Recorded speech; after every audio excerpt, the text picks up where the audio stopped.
¿Cómo están, jóvenes? Buenas tardes.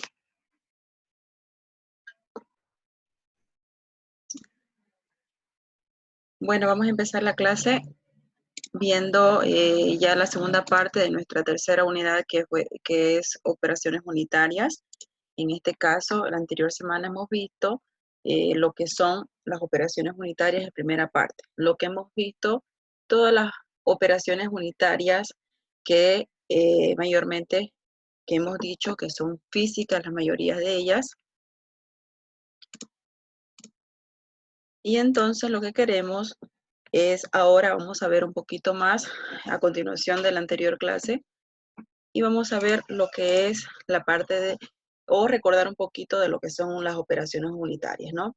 Hemos dicho que las operaciones unitarias son procesos mayormente utilizados ¿para qué?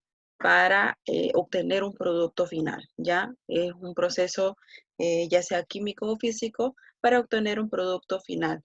En este caso podemos utilizar a la materia prima, a insumos, a otros materiales, hacerle un proceso físico-químico hasta obtener el producto final, ¿ya? Entonces recordemos un poquito en lo que era realmente las operaciones unitarias. Se dice que es un proceso que se puede descomponer en la siguiente secuencia. ¿Por qué? Como hablamos de operaciones unitarias, se habla de operaciones, de hacer del hecho en sí, ¿no? Utilizando primero la materia prima, luego usando ya la operación en sí, de cómo se va a desarrollar, de cómo la vamos a manipular. En este caso puede ser las operaciones físicas de acondicionamiento. Y luego, ya si esa materia prima necesita ser analizada o necesita ser, ¿cómo les puedo decir? Tratada, ya puede pasar a hacer una reacción, utilizar una reacción química para que ya obtengamos el producto final, ¿no? Y vamos a ver lo que es también lo que nos quedó pendiente, lo que es la filtración. La filtración es un proceso, mejor dicho, es una operación física en estas operaciones unitarias, ¿ya? En la que el componente sólido insoluble de una suspensión sólido-líquido se separa del componente líquido, haciendo pasar el líquido y quedando en la parte superior, ya utilizando una malla, quedándose el sólido. Entonces, filtrar completamente el líquido, donde queda en la parte superior, como ven en la gráfica, queda el sólido y en la parte inferior va a quedar lo que es el líquido, porque estamos filtrando, ¿ya? Mayormente es filtración de tortas o cualquier filtro de celulosas, cuando queremos filtrar cosas mucho más de micrones mucho más pequeños, podemos utilizar hasta 0,22 micras, que son excelentes, que incluso nos filtran, no dejan que pasen los microorganismos mucho más pequeños, ¿ya? Que también se llama en la parte, ya el líquido que va a la parte inferior del recipiente, se le puede también llamar líquido clarificante, ya porque estamos clarificando una solución donde el soluto se va a quedar en la parte, en la base del filtro, donde se va a quedar y que solamente va a pasar el líquido.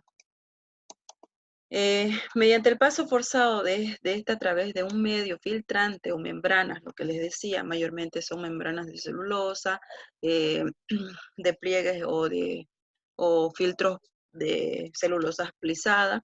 Entonces, incluso podemos utilizar a telas, si no queremos filtrar soluciones mucho más importantes a su utilización de un producto, ¿no? Podemos utilizar para hacer una elaboración de una crema o algo así, utilizando membranas con porosidad mucho más grande. Pero si ya queremos elaborar algo más, que no se me contamine mucho, filtrar, que no pasen microorganismos en la solución, podemos utilizar membranas mucho más pequeñas, ¿ya? En cuestión a la porosidad. Es usada, esta operación es muy usada cualquier industria, ya sea farmacéutica, en la alimentaria, en las petroleras también es bien utilizada. Entonces, no es algo nuevo, ya todos conocemos un proceso de filtración, ¿ya? Tiene varios tipos o clasificación dependiendo que se está separando. O sea, hay soluciones, como les digo, queremos separar solutos ya muy, no muy disueltos o, o hay bien soluciones muy densas que podemos utilizar las celulosas más pequeñas para que solamente el líquido pase y sea más claro en la parte inferior y eso, pero cuando utilizamos celulosa, un punto importante, o filtros mucho más pequeños, el proceso también de filtración es muy lento, porque no va a pasar de golpe. Entonces, va a ir filtrando, a no ser que utilicemos por absorción mecánica, ¿no? Utilizando algún motor por absorción y así poder hacer lo que la filtración sea un poquito más rápida. Bueno, se lo utiliza en la industria farmacéutica, más que todo en el proceso de agua, en este caso, que es muy importante en todas las industrias farmacéuticas tienen su planta de agua, donde utilizan eh, lo que son las ósmosis inversas. Y las ósmosis inversas no son más que unas membranas que en su interior eh, son unos tubos metálicos que en su interior tienen unas membranas semipermeables, ¿ya? Eh, que sí o sí necesitan de alguna presión, mayormente de 160 de atmósfera, que se usa bombas, ya sea de 1 o de 2 HP, para ayudar el ingreso del agua a la ósmosis, y la cual lo que hace la ósmosis es filtrar todos esos principios que ya no, este, como ser el restante de cloro, de calcio en el agua. Entonces lo que hace la ósmosis es filtrar y solamente sacar lo más que puede en cuestión de solamente H2O para pasar a otro proceso si es justificado para obtener solamente agua ultra pura. Pero ya con la ósmosis, utilizando la ósmosis inversa, ya obtenemos nosotros un agua ya casi este, bien pura, donde tenemos una conductividad menor a 10 grados centígrados. Entonces, en cuestión, hablando de microsinks en la conductividad del agua, ¿no?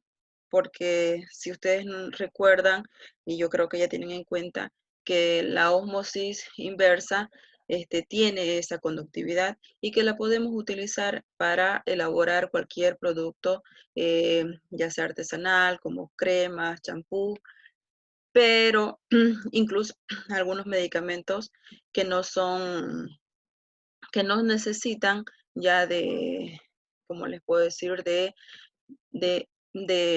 esterilización, ¿ya? Ahí ya podemos pasar a otro procedimiento para bajarle un poquito más la conductividad del agua y poder utilizarla en este caso para la elaboración de sueros o soluciones para hemodiálisis, en el caso si lo requiere, ¿no?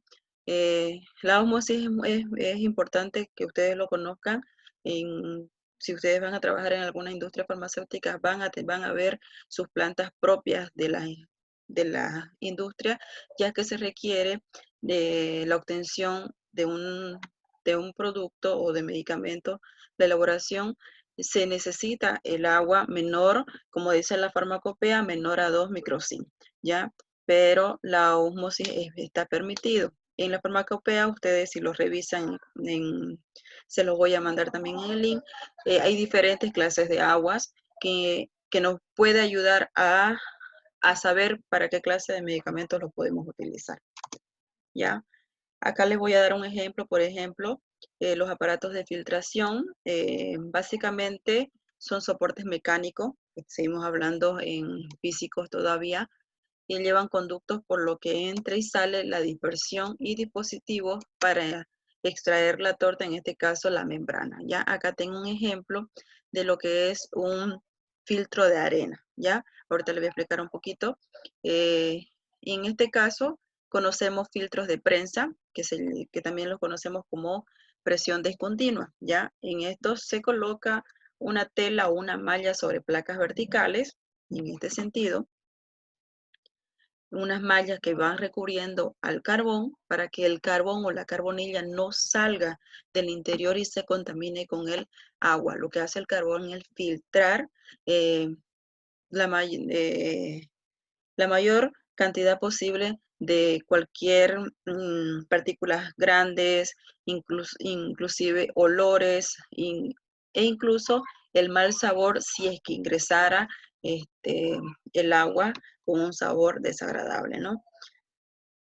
Mallas verticales, como les decía, de manera de que sean los bordes lo que soporten a la tela y que no me permitan que salga el restante del carbón prensado que tiene esta columna, donde tiene un tubo central, tiene la distribución superior y la inferior, que mayormente nosotros lo utilizamos, utilizamos una tobera donde el agua ingresa por el mismo tubo y va a salir eh, por, por esta base que se llama tobera en este caso, y va a salir por otra salida donde ya el agua va a estar filtrada, ¿ya?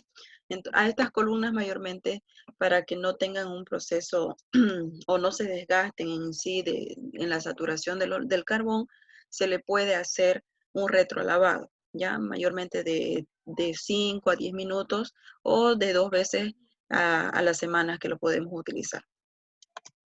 También conocemos los filtros de arena, ¿ya? La filtración por el lecho de arena permite obtener un agua de gran calidad, al igual que el del carbón, ¿ya? Aquí lo que les decía, el filtro de carbón activado, las partículas son retenidas por un lecho filtrante de sílex se llama, y antracita, ¿ya? Que eso está bien prensado. Y por último, una de las filtraciones es la ultrafiltración. Es una operación de separación que comparte características de una filtración común y de la ósmosis inversa, que mayormente la podemos llamar a la ultrafiltración al equipo de ósmosis inversa, que vamos a tener ya un agua de calidad, ¿no? La filtración en sí ya es una separación de las partículas sólidas en suspensión en un fluido mediante pasos forzados, ¿ya? A través de un medio filtrante o membrana sobre la cual se depositan los sólidos. Lo anteriormente hablado, donde que en la membrana se van a quedar los sólidos y va a pasar el líquido ya filtrado y va a salir clarificado. Aquí tenemos un esquema que hablando a lo que corresponde a todas las operaciones unitarias que hemos visto en la anterior clase y esta que hemos visto en filtración, es un ejemplo más sencillo para que ustedes lo puedan tener en cuenta, que hemos dicho que es una operación, ¿no? Que es un proceso que requiere para obtener un producto terminado, que puede pasar por una disolución, por un mezclado, por un filtrado, um, eh, y a todo esto lo que son diferentes sustancias, que como les dije, utilizar sustancias, materiales o materias primas, usando las operaciones de disolver y mezclar estas operaciones, se lo podemos llamar un proceso, ¿ya? Todo es un proceso que puede constar de 2 hasta 3 o 4 operaciones unitarias en sí para obtener un producto terminado, ¿ya? Entonces es lo mismo cuando ingresamos a laboratorios a elaborar una crema. ¿Qué proceso de operación unitaria conocemos? Entonces tenemos que ver el área, que tiene que estar todo limpio, el material que esté correctamente para utilizar en el momento, que no haya cosas que no nos estorbe, la materia prima, la selección de materia prima para la elaboración de ese producto, y qué operación vamos a utilizar, si vamos a utilizar una disolución, si vamos a hacer un mezclado, si vamos a filtrar esa solución. Entonces, esas son las operaciones unitarias que nosotros le ponemos a un procedimiento de elaboración de cualquier producto. Ya un procedimiento de un producto puede llevar, como les digo, de 1 hasta 5 operaciones unitarias hasta el producto final, ¿ya? Espero que no les quede duda en cuestión a las operaciones unitarias, que no solamente es un procedimiento, que en su procedimiento no solamente puede utilizar uno, sino hasta 5, hasta obtener el producto final. No sé si ustedes hasta ahorita, como ya hemos visto, lo que son las otras operaciones, como eran disolución, incluso clarificación, hemos visto en la anterior clase. Si tienen alguna duda, voy a poner algunas preguntas en el momento, en el momento 5, en la plataforma que ustedes me van a responder. Les voy a dar un tiempo para cada pregunta y ustedes me van a responder, ¿ya? Eso lo vamos a hacer después, terminando la clase. Ya yo les voy a estar mandando y ustedes quiero que me respondan de acuerdo a estos temas, ¿ya? Bueno, entonces entramos a lo que son las operaciones químicas. Los cambios químicos ocurre en el reactor o reacciones químicas, como mencionados a continuación, se conocen con el nombre de procesos unitarios. Ya no son operaciones unitarias, sino procesos, ¿ya? ¿Como cuáles? Como decimos químicos, entonces vamos a ver lo que son la oxidación, la hidrogenación, precipitación, electrólisis y todo lo que ustedes pueden observar, lo podemos llamar procesos unitarios, ¿ya? Y comenzamos lo que es con la oxidación. Mayormente la oxidación son procesos por el cual una especie química pierde electrones, ¿ya? Y simultáneamente a la ganancia de los mismos por otras sustancias, y por ende el número de oxidación aumenta. En este ejemplo tenemos la oxidación, tengo al calcio que va a pasar a una reacción que va a aumentar ya su número de oxidación, igual va a aumentar su número de electrones. En este caso dice los electrones perdidos aparecen en el producto final con el fin de equilibrar cargas con los reactivos, ¿ya? Y entonces la oxidación consiste en la pérdida de electrones y en el aumento de oxidación, ¿ya? Ese es el ejemplo de oxidación que mayormente lo conocemos en el laboratorio, en cualquier proceso físico, obviamente que con cualquier sustancia química, ¿no? Yo les puedo dar un ejemplo, que el hipoclorito de sodio, ejemplo, no actúa o oxida al metal. Entonces, esa reacción, yo no puedo utilizar. Si sé que el hipoclorito me va a oxidar el metal, yo no lo puedo utilizar en, en la limpieza de los metales, en las bombas. Entonces no, pero no pasa nada en un acero inoxidable, en el piso. Entonces, eh, es un ejemplo de oxidación que les puedo dar, que ya sabemos que es la pérdida de electrones y el aumento de oxidación, ¿ya? El número de oxidación aumenta. Vamos a entrar a lo que es otro proceso, a la que llamamos fermentación. Mayormente lo conocemos como reacción, es una reacción química por la que una sustancia orgánica se transforma en otra, ¿ya?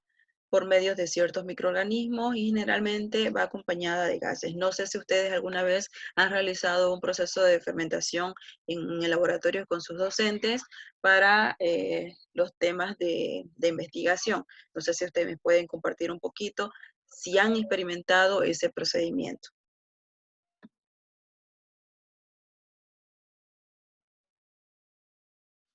O no, o hasta el momento no han visto, en las clases presenciales que hemos tenido, no han visto este procedimiento de fermentación con alguna planta, alguna fruta. Para hacer extracción de aceite de coco hicimos la fermentación de la pulpa. De la pulpa de una fruta, ¿cierto? Sí. Entonces, ya entonces ustedes conocen el procedimiento de fermentación. ¿Y en qué consiste la fermentación? Como les digo, es un cambio químico que consiste en una oxidación en la intervención mayormente de levaduras o bacterias, ¿cierto? Provocando gases, ¿ya? En este caso, nosotros vemos un procedimiento de fermentación con la ayuda de un calentamiento, ¿ya? Aquí lo estamos haciendo una fermentación acelerada porque estamos utilizando calor, que es la cual me va a producir, me imagino que ha tenido un microorganismo que me está causando la velocidad de esa fermentación, ¿ya? Entonces, y al ver una fermentación me van a producir gases o burbujas dentro del envase que hemos optado para colocar nuestras muestras. ¿O no lo han visto así ustedes en su procedimiento de fermentación?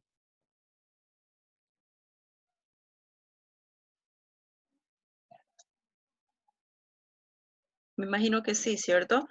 Es lo que primero que nos provoca, a no ser que hayan hecho una reacción o una disolución con etanol, que es una fermentación alcohólica también, pero mayormente provoca clases de tipos de gases porque hay alguna bacteria en, en la solución que han preparado para su fermentación. Entramos en lo que es la combustión. A ver, ¿qué entendemos con combustión? ¿A qué se les viene en la mente por combustión?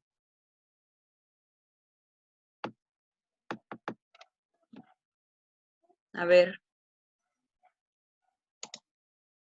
Flavia, Eddie, Araceli, ¿qué entendemos por combustión? ¿Qué es lo primero que se le viene a la mente?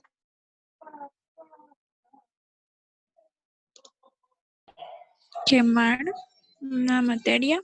Ya, muy bien. A ver, ¿quién más? María Laura, Stephanie, Helen. ¿Sería una reacción de oxidación? Combustión.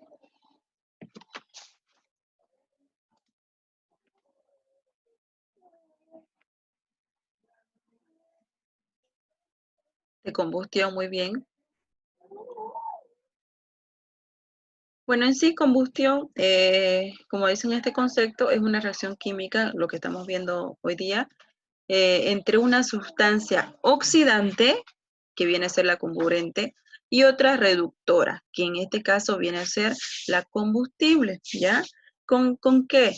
Con un desprendimiento de calor y eventualmente de luz, ¿no? Y mayormente utilizamos, ustedes ven aquí la combustión, como dice, es una reacción química. La podemos utilizar con el hidrógeno, vemos la llama, ¿qué es lo que desprende la combustión? Es un medio oxidante que viene a ser el oxígeno, junto con el carbonato de hidrógeno. Entonces me va a pasar o voy a tener una reacción con el medio oxidante a obtener el dióxido de carbono. Entonces lo que vamos a ver es dióxido de carbono en una reacción final. ¿Con qué? Con el desprendimiento de agua, que es lo que va en la parte ya superior, que lo vamos a ver junto con, mayormente que lo conocemos con el humo, ¿cierto? Entonces, la combustión tiene esas características, donde hacemos una reacción química con el hidrógeno de carbono más una parte de oxígeno que viene a ser en este caso el oxidante, que va a pasar a la obtención del dióxido de carbono, ¿no? Que viene a ser en esta parte de arriba, más agua, el desprendimiento, porque como dice, es el desprendimiento de calor que en sí está en una combustión. ¿Y qué principios tiene la combustión? Los productos resultantes de la combustión son el vapor de agua, lo que les decía, como producto final, los gases, la ceniza y el calor que provoca ese proceso químico de combustión, ¿no? Mayormente el hidrógeno lo conocemos como el humo. Vemos vapor de agua, dióxido de carbono en la parte superior. También el monóxido de carbono, partículas de carbono y dióxido dióxido de carbono. Entonces la combustión es simple, lo utilizan mucho más que todos en las industrias petroleras, pero también en las farmacéuticas la utilizan, incluso en las prácticas, todo el tiempo utilizamos nosotros calor, pero no, eh, al estar con el oxígeno en el área, me va a provocar calor, vapor de agua y una sensación de temperatura un poquito más elevada en el ambiente. ¿Ya? Entonces vamos a ver lo que son la saponificación. A ver, hemos visto, yo creo que ya la mayoría también ha conocido un poquito lo que es saponificación y lo conocemos en la utilización de los ésteres que se desdoblan en ácidos, ¿ya? Y mayormente la saponificación se deben hervir grasas en calderas muy grandes, añadiendo poco a poco el hidróxido de sodio, sin dejar de agitar hasta que la mezcla se torne pastosa. En este caso, en la elaboración de un jabón sólido, entonces lo que nosotros hacemos es una reacción, una solución, utilizando un éster hasta su producto final, que viene a ser el jabón. Y entonces, utilizando el hidróxido de sodio, es la que me va a dejar la solución pastosa, ¿no? Entonces, la saponificación es un proceso químico por el cual los ésteres se desdoblan en ácidos y en alcohol. Por acción del agua, son acciones reversibles, muy lentas y en general catalizadas por ácidos minerales o por álcalis. Y haciendo un proceso de saponificación, cuando elaboramos algún jabón, vamos a tener dos sustancias, que en el producto final va a ser jabón, pero también vamos a obtener lo que es la glicerina, ¿no? Entonces, yo creo que lo van a ver también en su laboratorio, en algún laboratorio de práctica, donde van a obtener esas dos soluciones que le digo, una que va a ser sólida, su procedimiento para elaboración de jabón, y, y también van a obtener lo que es la glicerina, ¿ya? Como hablamos de saponificación, hemos dicho, utilizando un éster, que es en la que que me va a desdoblar con un ácido, ¿ya? Esta es la reacción utilizando el triglicérido, que es un éster, más el hidróxido de sodio, que les dije que va a ser una solución pastosa, ¿cierto?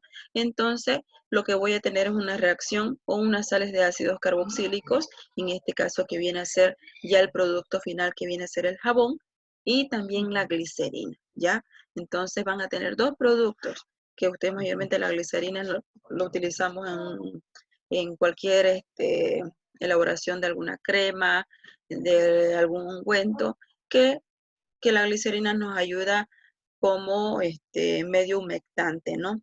Entonces la saponificación es un procedimiento muy bonito de experimentarlo, y ojalá ustedes lo experimenten pronto también para que lo conozcan y vean ese procedimiento, ¿ya? Yo en las prácticas con los otros grupos obtengo lo que es jabón y obtengo lo que es la glicerina, ¿ya? Y ustedes van a ver la misma consistencia de cómo le sale el jabón, de cómo está la glicerina en sí, utilizando cualquier triglicéridos, ya cualquier aceite, ya sea de oliva, de aceite comestible, aceite de coco, lo que sea, pero utilizando algún aceite. Por eso hablamos de saponificación. Entonces seguimos a entramos a lo que es la caustificación. ¿Y qué viene a ser la caustificación? No es más que todo el procedimiento que se utiliza para tener el producto final de la soda cáustica, ¿ya?